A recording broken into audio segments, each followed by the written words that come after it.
Well, I'm on the way to my shelter, but we're going to stop here and grab some pine needles first. We're going to make some pine needle tea while we're at the shelter. But we'll make it and talk more about it once I get there. But this is the eastern white pine. These are the ones you want to look for. So I'm going to grab a couple of bundles of these pine needles and we'll keep on heading back to the where my shelter is.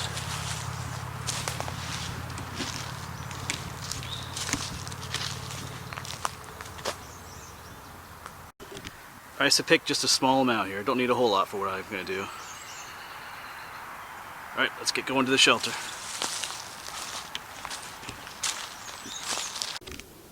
Alright, so I made it to my shelter here, and now we're going to start getting our pine needle tea ready. I'm going to use my little camp stove here, where I got some tinder ready to go, some firewood I guess you could say, and then we're going to get a fire going and bring some water to a boil, and we'll go from there. I'm not going to do anything fancy to get this fire going. I'm just going to use matches. I'm not going to be a Boy Scout today. So let's get this fire going.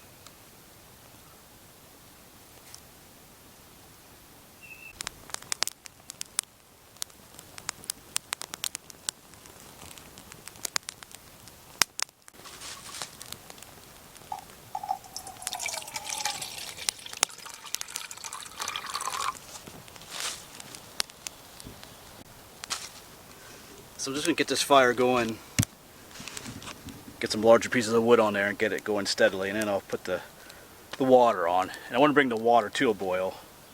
We don't want to boil the actual pine needles themselves, just want to bring the water to a boil. Just like you'd do when you make regular tea, bring water to a boil and steep the tea bag. We're kind of going to do something similar with that.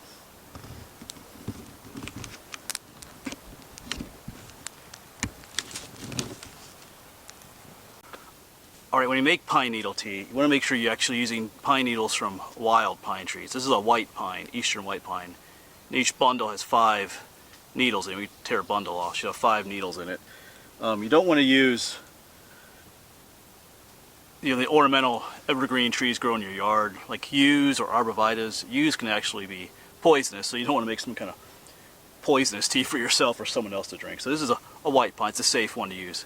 And there are some potential other dangers of some pines. I'll talk about that later in this video. So just make sure it's a wild white pine, preferably eastern white pine. And I'm bringing my water to a boil, and I'm going to steep the pine needles. You don't want to boil the pine needles right in their water. It's just like making regular tea. You just boil the water and then steep the tea bag in it. So you don't want to actually boil the pine needles. You might get some unwanted flavors if you do that, unless you like, turpentine, piney taste in your tea. So I've added the pine needles in there, and the fire is kind of just smoldering right now, but it is giving off some heat. It'll start back up again soon though.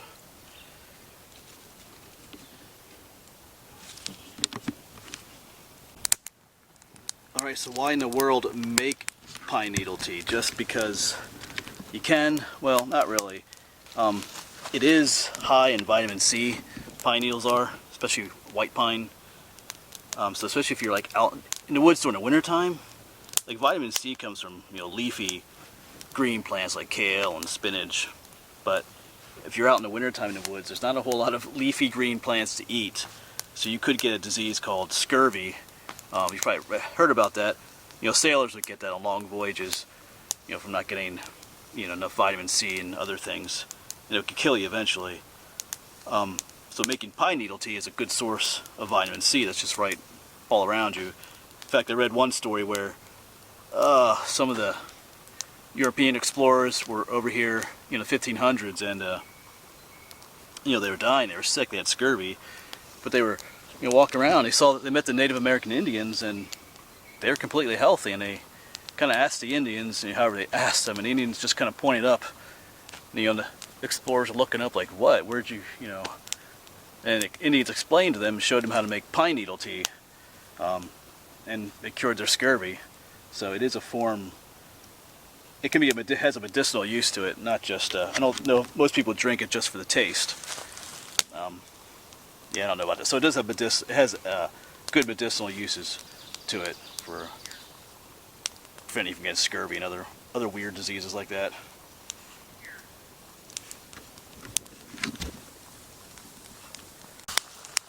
So mine is actually boiling,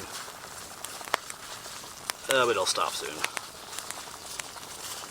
It'll just make it a little bit more piney in taste. I think I'll pull the cup off the fire for now, though. Alright, we got it simmered down now. Yeah, boiling, besides giving it a very piney taste, can actually destroy the vitamin C, so you want to boil. You don't want to boil it too long. I probably had it boiling just a little bit too long there. But that's okay, it's too late now. That's the way it is.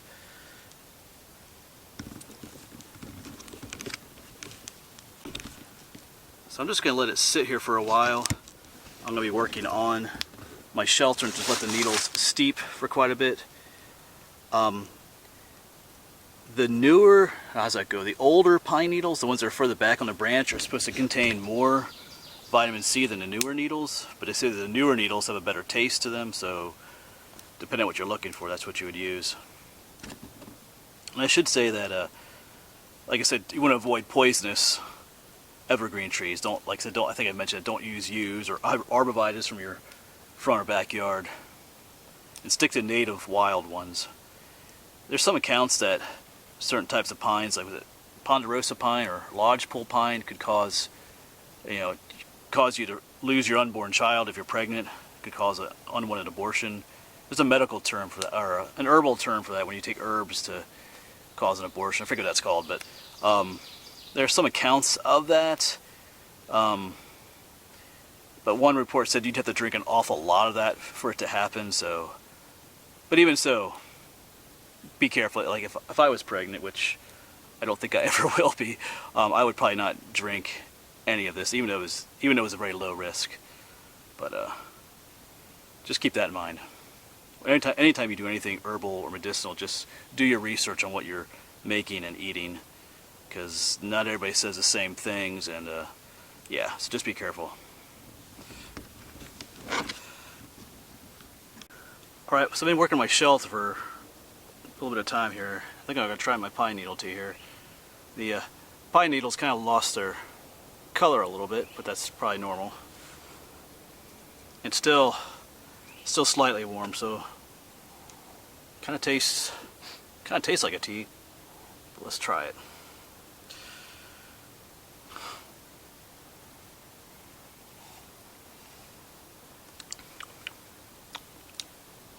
It's actually not bad. There's not a. I thought maybe because it was kind of boiling there for a little bit, so maybe I thought it might have made it not so good, but